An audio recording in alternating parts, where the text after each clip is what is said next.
Olá, gente, estamos aqui de novo para mais um programa Entretanto, para tratar das coisas do Brasil e do mundo à luz do direito. Hoje nós vamos tratar da doutora Nise Yamaguchi, da CPI da Covid, aquela infelizmente pataquada que está assustando todo mundo, que está tornando o governo federal cada vez mais poderoso por conta dessa arruaça que estão fazendo lá no parlamento. Vamos falar da Copa América, vamos falar dos crimes virtuais e dos crimes pandêmicos. Vamos falar da vacinação dos professores. Daqui a pouco a gente volta. Não me ajoelhe com politicamente correto, não, porra. O juiz não tem que entrar em pilha de mídia, tem que atuar fazendo justiça.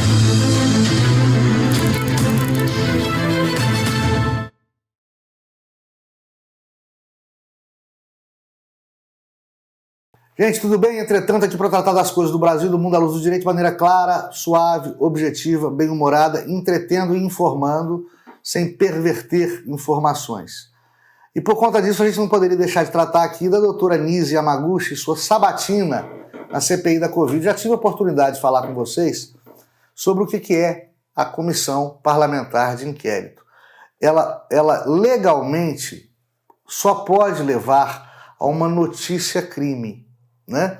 Há uma opinião de alguma autoridade de que supostamente ocorreu algum crime, que supostamente há necessidade de investigar esse delito. Isso poderia ter sido resolvido com um ofício do presidente do Senado, um ofício do presidente da Câmara, mas ele não iria dar ribalta, não ia dar picadeiro para esses parlamentares que aí estão, que lá estão, brincando de juízes e tratando diversas outras autoridades, diversas celebridades, diversos profissionais sérios, dessa maneira tosca, rude, asquerosa e por vezes mandona, né, que nós estamos assistindo aí ao longo desses trabalhos que não acrescentam em nada para o bem-estar da República, para a luta contra a pandemia.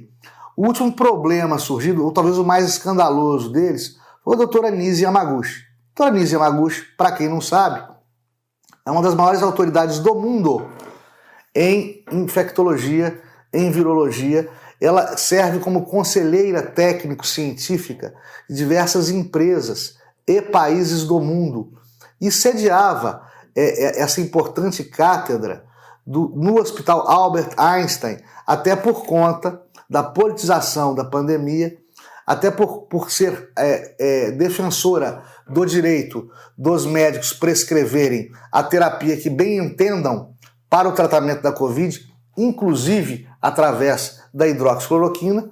Então logo a doutora Nise se posicionou publicamente favorável a um direito que é um direito de todo médico e de todo paciente, encontraram uma desculpa torpe para defenestrá-la do Hospital Albert Einstein. Mas sempre foi articulista, sempre foi tratadista, tem livros e teses, estudos e artigos, ensaios publicados, e o presidente da República, obviamente, se valeu dos ensinamentos dela, né, no início dessa pandemônio. Isso serviu para diversos parlamentares tratarem-na de maneira rude, descortês, interromperem as respostas da doutora Nise, não suportando qualquer resposta às suas indagações que não fosse aquelas que eles, algozes, travestidos de interlocutores, travestidos de juízes parlamentares, gostariam de ouvir. Isso é um absurdo. Mais absurdo ainda é ver essa mulher empoderada, poderosa, sábia, vencedora, esse exemplo do gênero feminino, né, sendo destratada por um bando de brutamontes de terno e gravata, sendo destratada em sua condição de gênero. Ela como celebridade, que é exemplo, ou pelo menos deveria ser exemplo, para todas as mulheres brasileiras de profissional vencedora e de ícone na sua área de atuação. Eu me pergunto o que está fazendo quieto até agora o movimento feminista, que não agiu, que não atuou, que não se pronunciou, que não protegeu e nem protege a imagem da doutora Yamaguchi. Por que o movimento feminista, ao invés de se preocupar com a proteção à mulher em condição do seu gênero, se preocupa às vezes em abraçar causas de esquerda ou tentar conectar uma coisa com outra de maneira contraproducente, perdendo o seu chão de fábrica, perdendo o seu público-alvo, perdendo aquilo que o movimento feminista jamais poderia ter perdido, que é o seu norte, que é auxiliar na proteção ao desenvolvimento do gênero feminino no mercado de trabalho, libertando as mulheres das amarras sociais, culturais e profissionais, que por um machismo atávico as prendem, as repreendem, as manietam até hoje. A gente não viu isso. O movimento feminista nada fez em proveito da doutora Anísia, né? Parece que para ser protegido tem que ser de esquerda, tem que ser afrodescendente, tem que ser moradora de favela, tem que ser bissexual, enfim. Se não for a vereadora Marielle Franco, que sim, sua memória merece proteção, mas não menos que a doutora Anísia Yamaguchi. Se não for alguém de esquerda também, pouco importa se a mulher sumiu feminista e deixaram a doutora Anísia jogada às feras, como Daniel na Cova dos Leões. Ela é uma médica, aliás, a classe médica, se vocês me permitem, está sofrendo agora com aquilo que nós juristas sofremos há muito tempo. A gente sofre com o politicamente correto e, em tese, teríamos liberdade para julgar, mas por conta do tal politicamente correto, acabamos também manietados por uma série de preconceitos, de devaneios, das tendências da moda, da ideologia social da vez na sociedade brasileira. E os médicos, estava lendo uma crônica do J.R. Guzzo no Estadão, os médicos começaram a sofrer com o que se denomina, que surgiu agora, né, o cientificamente correto. Ou seja, se o remédio não é cientificamente correto de ser prescrito, não deve ser prescrito. Se determinada terapia não está na moda, se o Obama ou o Lula não aplaudem essa determinada maneira de tratar uma pandemia, não pode tratar dessa maneira, ou não pode divulgar que se trata dessa maneira. É o cientificamente correto. E os médicos também estão sofrendo com um mal pavoroso que assola também a nós juristas há muitas décadas. É a impressão que se tem, com todo o estudo que a gente tem, todo o preparo que a gente tem, com graduação, pós-graduação, livros, estudos, enfim, varando as noites, as madrugadas, estudando, como diziam os poetas, com todos esses esforços para amealhar conhecimento, a gente acaba podado ou confrontado por qualquer valentão de botequim que acha que entende da ciência como você entende, né? Que acha que entende de direito como nós entendemos. Basta acontecer um crime rumoroso, um crime misterioso, ou algum delito, ou algum processo contra um político que alcance as filas da padaria, as barbearias, os botequins, para que todo mundo no Brasil se ache um pouco jurista e que venha com palpites e, enfim, se diga entendedor da verdade científica e que venha com palpites, como, por exemplo, fulano tem que ser preso, é crime doloso, isso é hediondo, isso é premeditado, está no flagrante, 7 dias ainda está no flagrante. Falei disso no meu recente livro, Simplifica Direito, o direito sem as partes chatas. Todo mundo acha que é bacharel em direito no Brasil.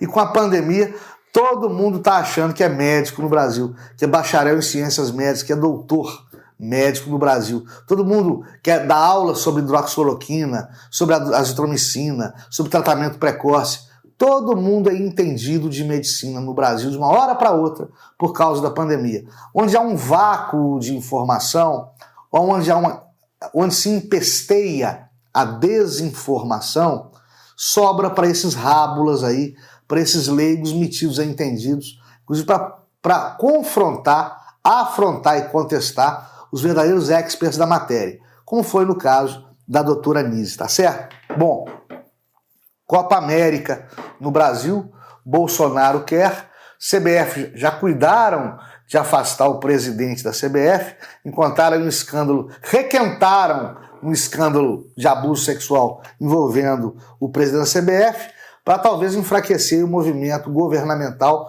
para a realização da Copa América no Brasil, uma vez que outros países da América do Sul não toparam por conta da pandemia.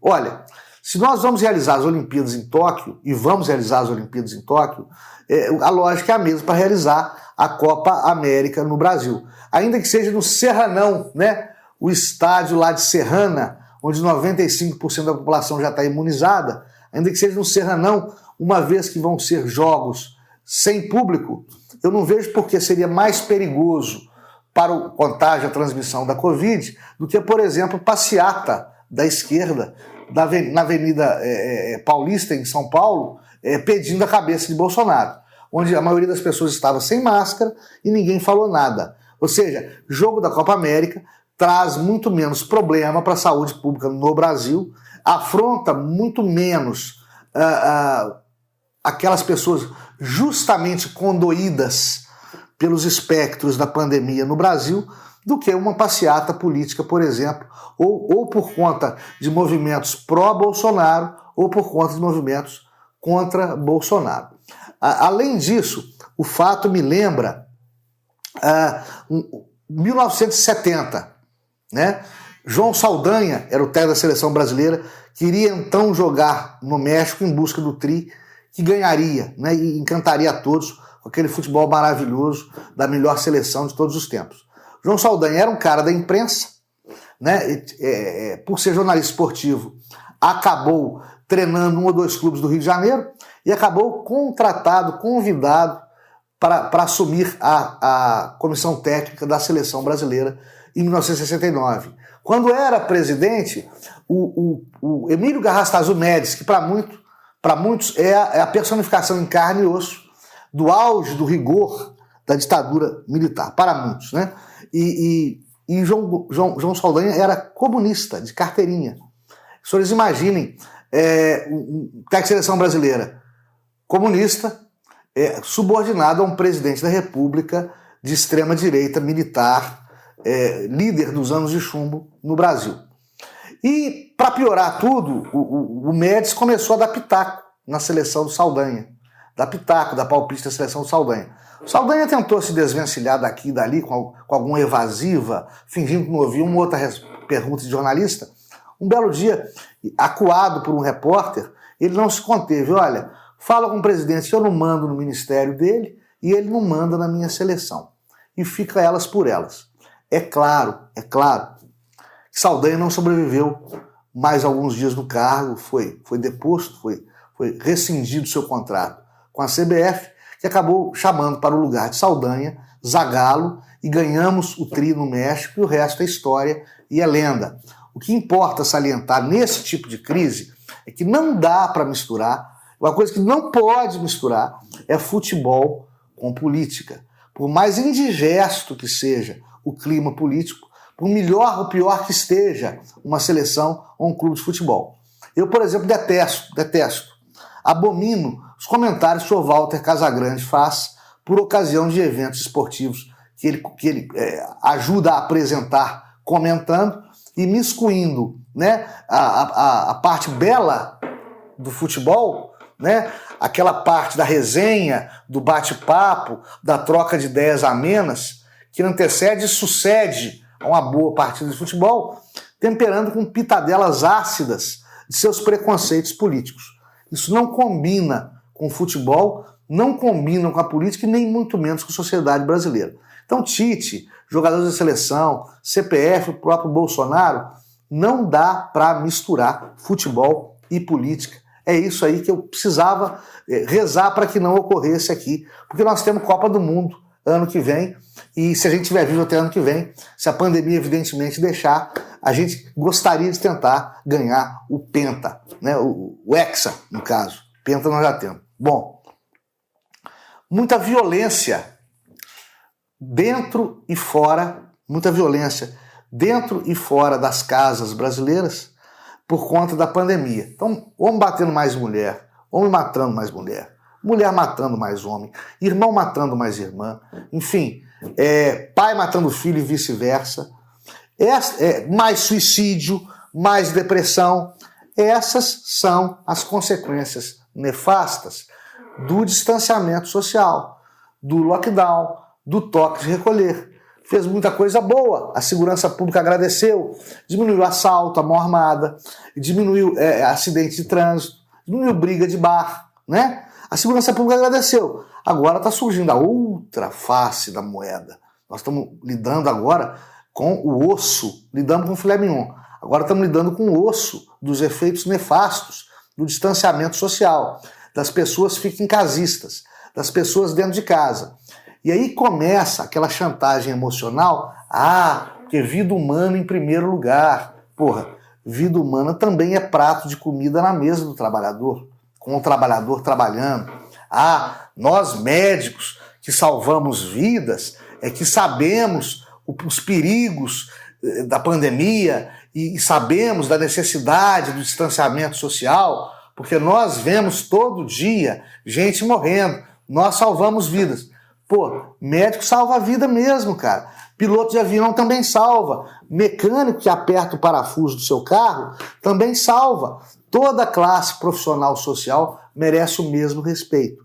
Não é só porque médico lida com UTI lotada direto que nós também não podemos ter a nossa opinião sobre a pandemia. Também às vezes fazem chantagem emocional dizendo que você não sabe o que é o Sistema Único de Saúde. Sei sim, eu componho o Sistema Único de Saúde, né? Nós todos compomos. O Sistema Único de Saúde é único. Ele envolve saúde pública, privada e suplementar, né? E convênios de saúde. Todos nós dependemos direto ou indiretamente do SUS, ainda que para reembolsar, ainda para encaminhar. Em muitas cidades brasileiras ao longo da pandemia, o tratamento via SUS tem sido muito mais efetivo no trato contra os pacientes, em favor dos pacientes contaminados pela Covid, do que em hospitais particulares. Por exemplo, os ditos representantes das ciências médicas que estão no fronte de combate, que estão na linha de frente, merecem nosso respeito, a nossa admiração e merecem, sobretudo, que a gente preste atenção no que eles dizem. É o que a doutora Nise Yamaguchi tentou, mas encontrou ali um exército de cegos, surdos e loucos que não quiseram ouvi-la, né? Nós temos que ouvir, sopesar informações, mas nós também temos direito à nossa opinião pessoal. Eu vivo dizendo isso aqui, todos nós perdemos entes queridos, ou sofremos risco de perder entes queridos. Todos nós ainda estamos na linha de frente, todos nós ainda podemos ser contaminados, todos podemos morrer de Covid, de coronavírus amanhã ou depois, pelo contágio do coronavírus amanhã ou depois. O que a gente não pode deixar, o nosso medo contaminar o nosso discernimento e a nossa inteligência, tá certo? Crime virtual, por exemplo, também aumentou no Brasil, muito no Brasil e no mundo, por conta da pandemia. É claro, parou de circular gente, parou de circular dinheiro, de papel moeda sonante, né? Dinheiro em espécie, e por conta disso, bandido vai onde tem dinheiro, bandido está indo para o meio virtual, que é onde está trafegando o dinheiro, né? E conta com penas pífias e irrisórias, provenientes do direito penal mínimo, que só leva em conta, às vezes, as conveniências políticas. Toda vez que não se leva em conta o rigor da pena como exemplo social, se tem uma sociedade fadada a trombar diariamente com exemplos lamentáveis de truculência e violência de criminosos. É o que está acontecendo no México, com eleição decidida a bala, por sicários, por pistoleiros. Por quê? Sistema penal frouxo, né? Leis penais inadequadas, antiquadas, atrasadas, um sistema judiciário, um poder judiciário que possui regras processuais que não o permitem aplicar justiça com celeridade. Assim nem o México, nem o Brasil e nem ninguém vai para frente. Até a próxima. Fiquem todos com Deus.